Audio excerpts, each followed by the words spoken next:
Details చూస్తే Telangana assembly సమావేశాల ప్రారంభ సమయంలో వందే మాతరం గీతం ఆలాపన జరుగుతున్న వేళ సభ నుంచి బయటకు వెళ్లిన ఎంఐఎం నాయకుల చర్యను ఖండిస్తూ వేములవాడ పట్టణంలో ఎంఐఎం పార్టీ దిష్టిబొమ్మను పట్టణ బీజేపీ నాయకులు దహనం చేశారు.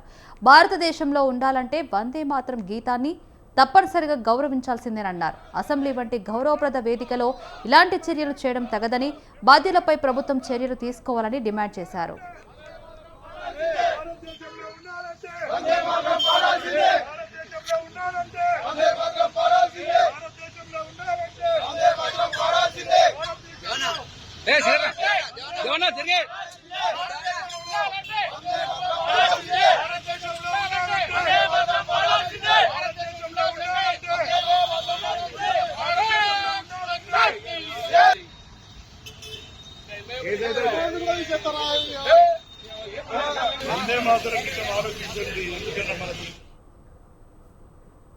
నిర్మల్ జిల్లా కేంద్రంలోని ఎంఆర్ఓ కార్యాలయం ముందు బీజేపీ నాయకులు ఆందోళన చేపట్టారు.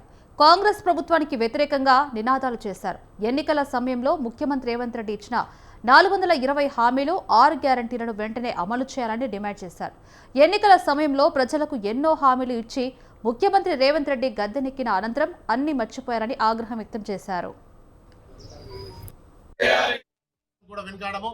ఇప్పుడే చెప్తున్నాం, ఈ వేదికగా సీఎం గారు మీరు ఖచ్చితంగా మీరు ఇచ్చిన 420 హామీలు, ముఖ్యంగా 6 గ్యారంటీలను వెంటనే అమలు చేసి, ఇవాళ అసెంబ్లీ బడ్జెట్ సమావేశాలు జరుగుతున్నాయి కాబట్టి అందులో అత్యవసరంగా పొందుపరిచి వాటికి బడ్జెట్ కేటాయించి వెంటనే ప్రజలకు న్యాయం చేయాలి. లేని పక్షంలో భారతీయ జనతా పార్టీ తరఫున ఉవ్వెత్తున ఉద్యమాన్ని చేపడతామని చెప్పేసి మేము ఈ సందర్భంగా తెలియజేస్తున్నాం. రాష్ట్ర వ్యాప్తంగా ఉన్న మాలజంగం కులస్తులకు ప్రభుత్వం కుల ధృవీకరణ పత్రాలను ఎంఆర్ఓ ద్వారా అందజేయాలని ఎమ్మెల్సీ అంజిరెడ్డి డిమాండ్ చేశారు. హైదరాబాద్ నగరంలో మాలజంగం కులస్తులకు భవన నిర్మాణానికి 2000 గజాల స్థలం కేటాయించాలని డిమాండ్ చేశారు. ఈ మేరకు తెలంగాణ రాష్ట్ర మాలజంగం మహేశ్వర్ల సంక్షేమ సంఘం ఆధ్వర్యంలో నిర్వహించిన ఆత్మగౌరవ సభకు ఆయన ముఖ్య అతిథిగా పాల్గొన్నారు. కులాల హక్కుల్ని సాధించుకున్నప్పుడే సంఘంలో మనుగడ సాగించగలమన్నారు. కుల ధృవీకరణ పత్రాలతో లభించే స్కీమ్లను, ఉపాధి అవకాశాలను అందిపుచ్చుకుంటూ ముందుకు వెళ్లడంతో పాటు 10 మందికి ఉద్యోగ అవకాశాలు కల్పించాలని సూచించారు.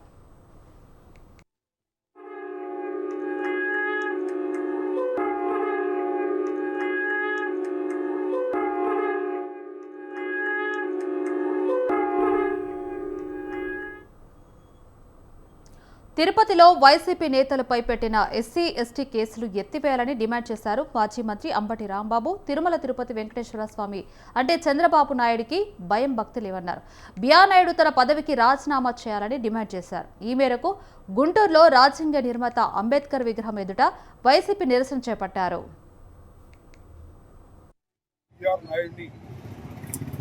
రాజీనామా చేయమని డిమాండ్ చేసిన వైఎస్ఆర్ కాంగ్రెస్ పార్టీ మహిళా కార్యకర్తల మీద, కొందరు నాయకుల మీద అక్రమంగా, అన్యాయంగా ఎస్సీ ఎస్టీ కేసు పెట్టి ఇవాళ కోర్టులో పొజిషన్. ఇది చాలా దురదృష్టకరమైన పరిణామం, అప్రజాస్వామికమైనది కూడా. దానికి నిరసనగా ఈరోజు రాష్ట్ర వ్యాప్తంగా అన్ని జిల్లా హెడ్ క్వార్టర్లోనూ వైఎస్ఆర్ కాంగ్రెస్ పార్టీ తరఫున నిరసన తెలియజేసేటటువంటి ప్రక్రియని బిఆర్ నాయుడు గారు, ఆయన భక్తులేం కాదు, టీవీ5 అధినేత.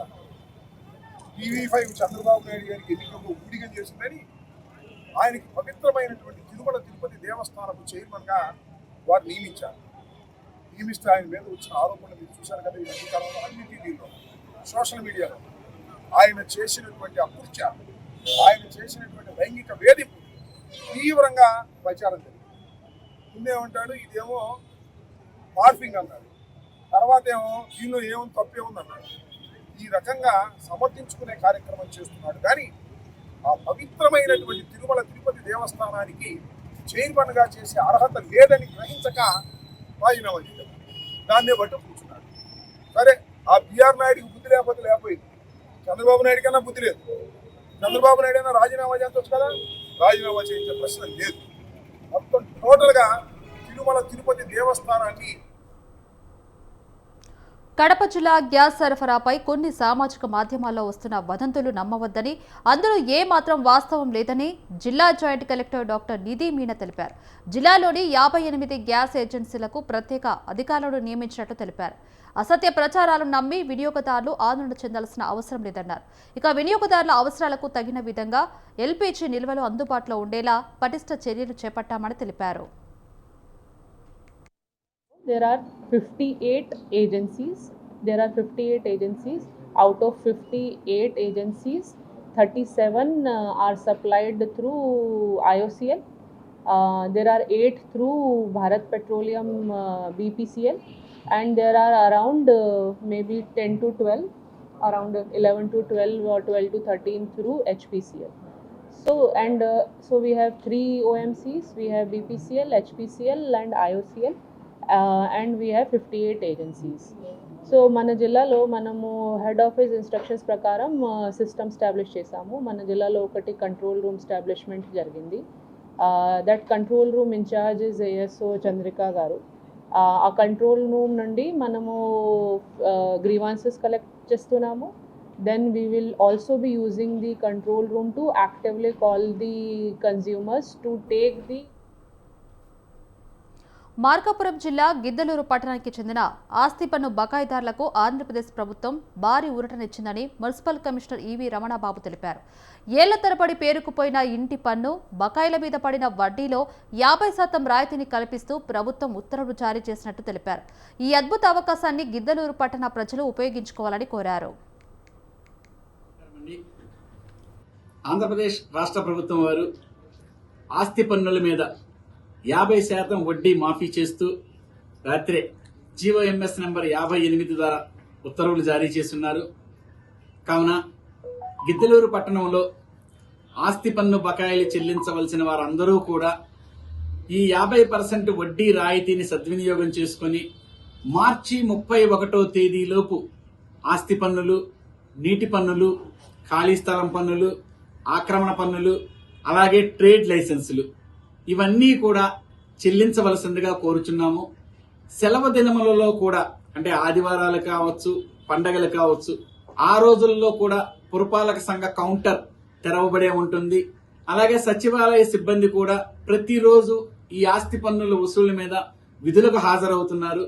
కాబట్టి ప్రజలందరూ కూడా పురపాలక సంఘ కార్యాలయానికి చెల్లించవలసిన పన్నులు సకాలంలో చెల్లించండి. గిద్దలూరు పట్టణాభివృద్ధికి నియోజకవర్గ ప్రజల కష్టాలను తీర్చడమే ధ్యేయంగా ముఖ్యమంత్రి నారా చంద్రబాబు నాయుడు ఆశయమన్నారు ఎమ్మెల్యే ముత్తంల అశోక్ రెడ్డి. మార్కాపురం జిల్లా గిద్దలూరులో ఏర్పాటు చేసిన ప్రజా దర్బార్ కార్యక్రమానికి హాజరైన ఆయన ప్రజల నుంచి ఆర్జీలను, ఫిర్యాదులను స్వీకరించారు. సమస్యల పరిష్కారానికి సంబంధిత అధికారులతో చర్చించిన వెంటనే స్పందించాలని ఆదేశించారు. చెప్పమ్మా, నీది ఎవరికి చెప్పాలా? కొమరం తహసీల్దార్కి ఒకసారి ఫోన్ చేసి ఇది ఆన్లైన్లో పెట్టి ముసలోళ్ళు వాళ్ళు తిరగలేరు, ఆయనకేం ఇది బాగాలేవు, కాళ్ళు లేవు ఆయనకి. సరే, మన రాయపాడు కోటయ్య లక్ష్మణ్ వాళ్ళు కలుస్తారు, అక్కడ ఒక ఇష్యూ తో మాట్లాడాలని ఎట్లా క్లియర్ చేయాలని ఒకసారి చూడండి. ఇవి మనకి దాన్ని క్లియర్ చేయండి. ఆశా కార్యకర్తల పెండింగ్ సమస్యలు ప్రభుత్వం పరిష్కరించాలని 48 గంటల నిరసనలో భాగంగా నిర్మల్లోని ఆర్టీఓ కార్యాలయం ముందు ఆశా వర్కర్లు ధర్నా నిర్వహించారు. సిఐటియు ఆధ్వర్యంలో నిర్మల్ జిల్లా ఆర్టీఓ కార్యాలయం ముందు జాతీయ రహదారిపై బైఠాయించి ప్రభుత్వానికి వ్యతిరేకంగా నినాదాలు చేశారు. ఎన్నికల ముందు ఇచ్చిన హామీలను ముఖ్యమంత్రి రేవంత్ రెడ్డి అమలు చేయాలని డిమాండ్ చేశారు.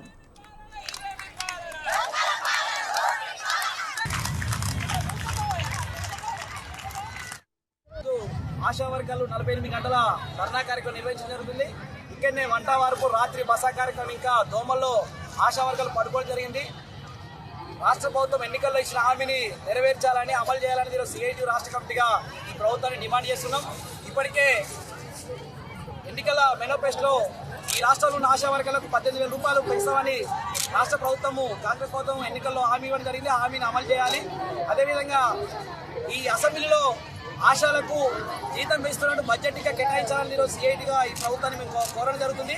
ఇప్పటికే చాలీసాలని వేతనతో 9,700 ఆశా వర్గాలు పారదర్శకంగా ఇలా పనిచేస్తున్నారు. ఫిక్స్డ్ వేతనం లేదు. ఫిక్స్డ్ వేతనం 12,000 రూపాయలు కేటాయించాలి. ఉద్యోగ భద్రత కల్పించాలి. పిఎస్ఐ సౌకర్యం కల్పించాలి. జాబ్ చార్ట్ కేటాయించాలి. ఇలా టార్గెట్ల పేరుతో ఇలా ఆశా వర్గాలు ఇబ్బంది పెట్టే పరిస్థితి. టార్గెట్లను ఎత్తేయాలని మీరు సిఐటిగా మేము ఈ ప్రభుత్వాన్ని కోరడం జరుగుతుంది. ఈ అసెంబ్లీలో ఇప్పటికే ఎమ్మెల్యేలకు వినతిపత్రాలు ఇచ్చున్నాం. అసెంబ్లీలో మాట్లాడాలి. ఆశా వర్గాలకు కనీస వేతనం ఇలా 18,000 రూపాయలు ఇలా పెంచాలని ఈరోజు ఈ రాష్ట్ర ప్రభుత్వానికి విజ్ఞప్తి చేయడం జరుగుతుంది. లేకుంటే ఈ నెల 20 నాడు చాలా అసెంబ్లీ ముట్టడి ఇంకా చేయడానికి ఇంకా సిఐటి వెనకాలని రాష్ట్ర ప్రభుత్వానికి తెలియడం జరుగుతుంది. ఆశా వర్గాలు నిర్మల్ జిల్లా బైంసా సాంఘిక సంక్షేమ శాఖ బాలుర వసతి గృహంలో విద్యార్థులు తీవ్ర ఇబ్బందులు ఎదుర్కొంటున్నారు. ఇక మధ్యాహ్నం భోజనం లేక విద్యార్థులు ఆకలితో అలమటించారు. ఈ నేపథ్యంలో వాచ్మెన్ సునీల్ విద్యార్థుల వద్ద భోజనం కోసం 50 రూపాయల డిమాండ్ చేశాడని విద్యార్థులు ఆరోపించారు. ఈ ఘటనపై ఏబీవీపీ నాయకులు సమాచారం ఇవ్వడంతో కథ మొత్తం వెలుగులోకి వచ్చింది. ఈ మేరకు హాస్టల్ వార్డెన్ను ఏబీవీపీ కార్యకర్తలు నిలదీయడంతో జరిగిన పొరపాటును సరిదిద్దుకుంటామని వార్డెన్ శ్రీహరి సారీ చెప్పినట్లు తెలుస్తుంది.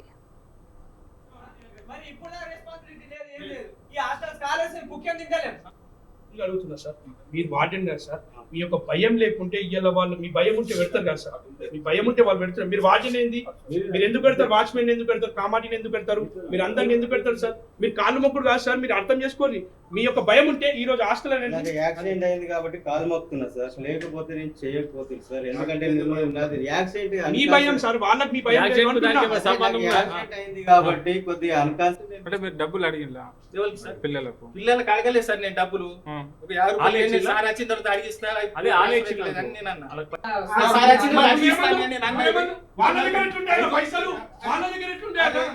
క్యాటరింగ్ నాకు 5 రూపాయలు 50 రూపాయలు ఇచ్చేస్తాను.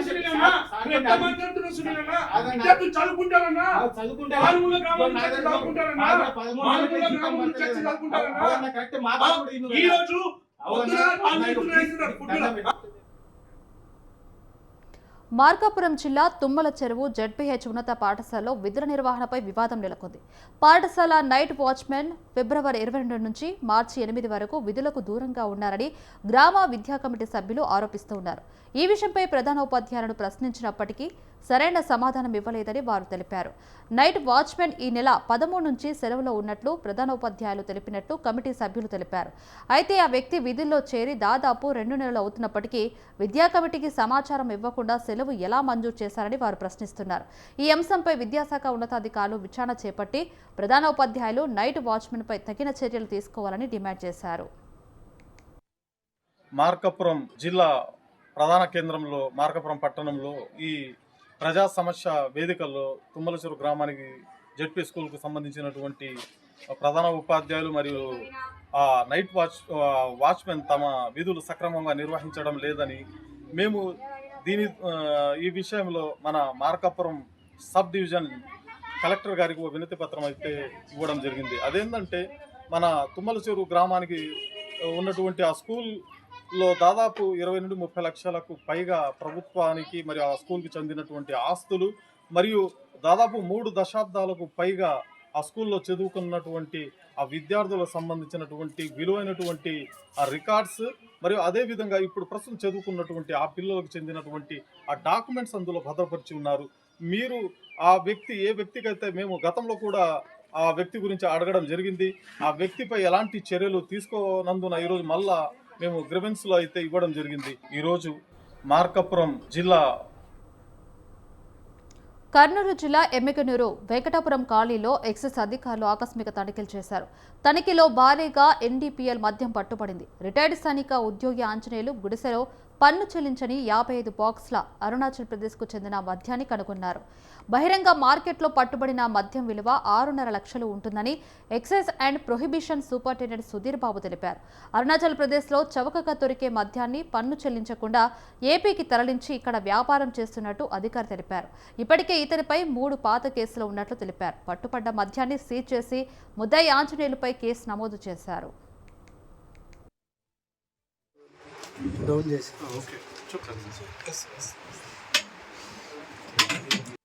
For sale in Arunachal Pradesh only. And it's okay. Other down this. Okay. Chuppa. For sale in Arunachal Pradesh only అని. ఏలూరు జిల్లా ఆర్ఆర్పేటలోని యుఎస్ పిజ్జా కో రెస్టారెంట్పై ఫుడ్ సేఫ్టీ అధికారులు తనిఖీలు చేపట్టారు. ఈ సందర్భంగా అనూహ్య పరిణామాలు చోటు చేసుకున్నాయి. తనిఖీలను చిత్రీకరించేందుకు వెళ్లిన జర్నలిస్టులను అడ్డుకునే ప్రయత్నం చేయడంతో కొంత ఉద్రిక్తత పరిస్థితి నెలకొంది. ఈ క్రమంలో మాజీ కార్పొరేటర్ మాగంటి హేమ జర్నలిస్టులతో వాగ్వాదానికి దిగారు. ఇదే సమయంలో రెస్టారెంట్ షట్టర్లు మూసివేసి లోపలే ఫుడ్ సేఫ్టీ అధికారులు తనిఖీలు నిర్వహించడం పలు అనుమానాలకు తావిస్తుంది. ఇక రెస్టారెంట్ యాజమాన్యం అధికారులు మధ్య కుమ్మక్కుందా, మీడియాను ఎందుకు అడ్డుకున్నారు అన్న సందేహాలు స్థానికంగా వ్యక్తమవుతున్నాయి. ఇన్స్పెక్షన్ హోటల్స్, అలాగే ఫాస్ట్ ఫుడ్ సెంటర్స్, కిరాణా షాపులు అన్ని కూడా ఆహార పదార్థ మిల్క్ సెంటర్స్, ఆహార పదార్థాలు విక్రయించే అన్ని సెంటర్స్ తయారు చేసే అన్నింటిలో కూడా ఇన్స్పెక్ట్ చేస్తున్నాము. ఆ ఇన్స్పెక్షన్ లో ఇవాళ కూడా మేము ఈ స్పందన మరియు ఈ వరల్డ్ కన్జ్యూమర్స్ డే అటెండ్ అయ్యి ఆ ప్రోగ్రామ్ తర్వాత ఇన్స్పెక్షన్స్ వచ్చాము. ఒక 2-3 సర్వేలెన్స్ శాంపిల్స్ ఇచ్చినాక పిజ్జా హట్ ఆర్ఆర్పేటలో ఉన్నట్టు పిజ్జా హట్కి వచ్చి ఇక్కడ కిచెన్ ఇన్స్పెక్ట్ చేసి కొంత ఫుడ్ ని అనుమానంతో రంగు పదార్థాలు కలిపారన్న అనుమానంతో శాంపిల్ కలెక్ట్ చేస్తాం. వాటిని స్టేట్ ఫుడ్ ల్యాబొరేటరీ అనాలిసిస్ పంపిస్తాం. వాటి రిజల్ట్ రాగానే వాళ్ళపై ఏదైనా వైలేషన్స్ మాత్రం తదుపరి చర్యలు తీసుకుంటాం. ఇక్కడ అలీం సెంటర్ కూడా చూసాం. వీళ్ళకి కూడా లైసెన్స్ లేదు. వీళ్ళ మీద మేము నోటీస్ ఇవ్వడం జరిగింది. మేమైతే మా దగ్గరికి లైసెన్స్ కోసం వస్తే మాత్రం వాళ్ళ ప్రెమిసెస్ కరెక్ట్ గా ఉండి. మియాపూర్లో ప్రైవేట్ మినీ బస్ బోల్తా పడింది. బస్సులో ప్రయాణిస్తున్న పలువురికి గాయాలు కావడంతో స్థానిక ఆసుపత్రికి తరలించారు. కుకట్పల్లి కేపీహెచ్పీ నుండి 10 మంది ప్రైవేట్ ఉద్యోగాలతో గడ్డపోతనం వెళ్తున్న లీఫార్మా కంపెనీకి చెందిన మినీ బస్సుగా పోలీసులు గుర్తించారు.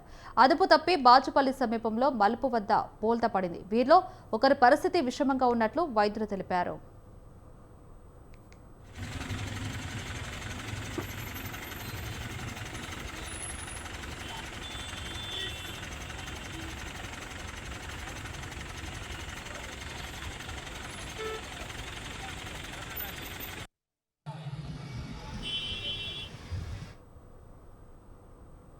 ప్రకాశం గుడ్లూరులో అక్రమ రవాణా అవుతున్న గంజాయిని పోలీసులు అడ్డుకున్నారు.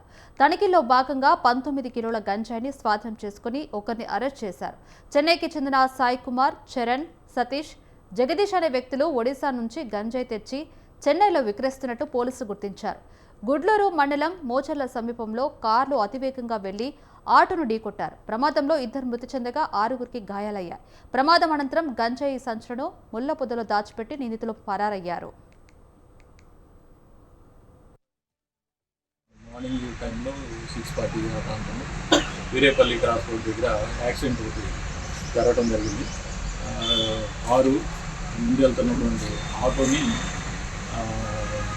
డాష్ చేసినందువల్ల అది పక్కకి వెళ్ళిపోయి కలర్లోకి లోపల పడిపోయి దాంట్లో 2 చనిపోవటం, అలాగే 6గురికి ఇంజరీస్ కావడం జరిగింది.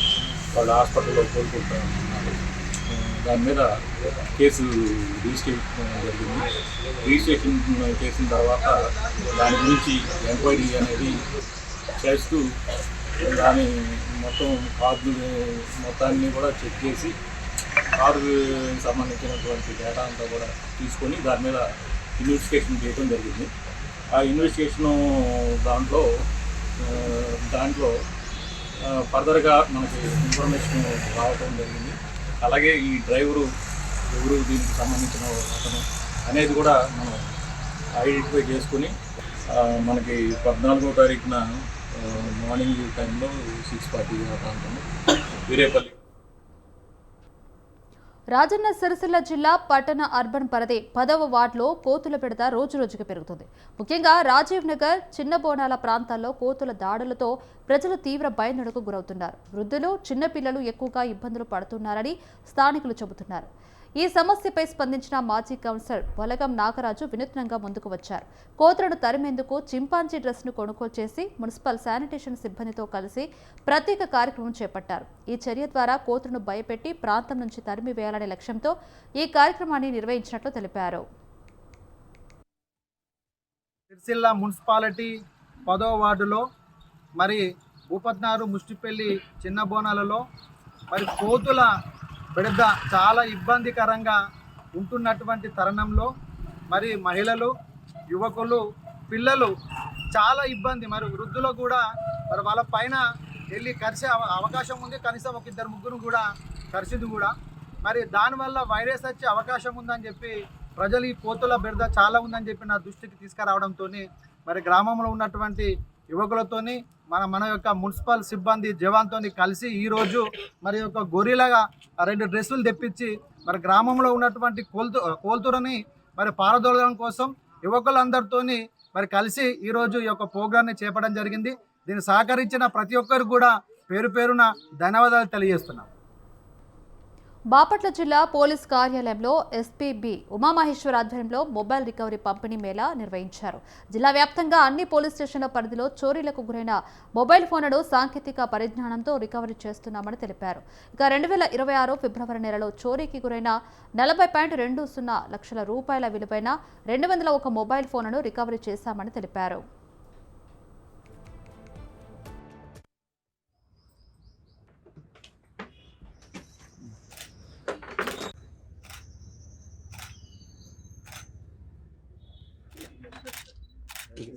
వాచ్ పెట్టండి. ఫస్ట్ మీరు ఏమైనా పక్కన ఉండి మర్చిపోతున్నారా?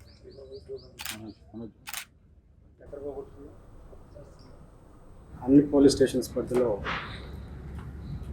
చోరీలకు గురవుతున్నటువంటి మొబైల్స్ సంబంధించి ప్రతి నెల మొబైల్ రికవరీ అండ్ పంపిణీ మేళ ఈ కార్యక్రమాన్ని బాపట్ల జిల్లా పోలీస్ గత 3 నెలలుగా ప్రత్యేకమైనటువంటి టీంని ఐటీ కోర్ టీం అదేవిధంగా పోలీస్ స్టేషన్స్లో సిబ్బందిని కోఆర్డినేట్ చేసుకుంటూ ఈ మొబైల్ రికవరీ అండ్ పంపిణీ మేళా కార్యక్రమాన్ని గత 3 నెలల నుంచి చేపట్టడం జరిగింది. ఇందులో భాగంగా ఈ నెల సుమారు 201 మొబైల్స్ని 40,20,000 కాస్ట్ వర్త్ 201 మొబైల్స్ని రికవరీ చేసి బాధితులకు అందజేయడం జరుగుతుంది. 100% మొబైల్ రికవరీ కార్యక్రమాన్ని మేము టార్గెట్గా పెట్టుకోవడం జరిగింది.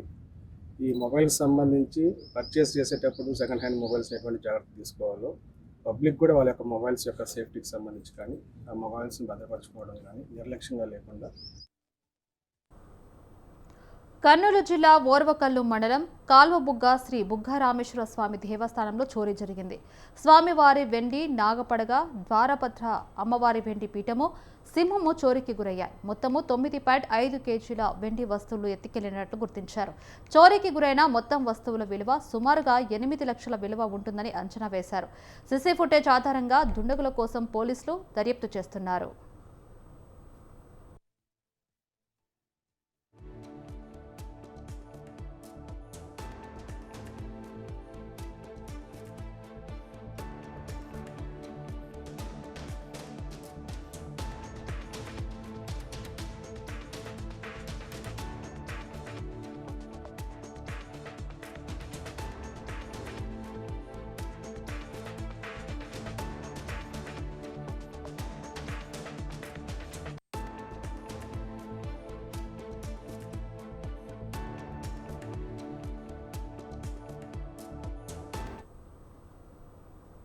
రాజన్న సిరిసిల్ల జిల్లా వేములవాడ శ్రీ రాజరాజేశ్వర స్వామి దేవస్థానం అనుబంధ ఆలయాలైన శ్రీ భీమేశ్వర స్వామి, శ్రీ బద్దిపోచమ్మ ఆలయంలో భక్తులు పోటెత్తారు. భక్తులు అమ్మవారిని దర్శించుకుని వివిధ మొక్కులు చెల్లించుకున్నారు. గత కొన్నేళ్లుగా శ్రీ బద్దిపోచమ్మ అమ్మవారికి బోనం సమర్పించడం, కళ్ళు, బెల్లం శాఖ పట్నాలు వేయడం ఇక్కడ ఆనవాయితీగా కొనసాగుతుంది.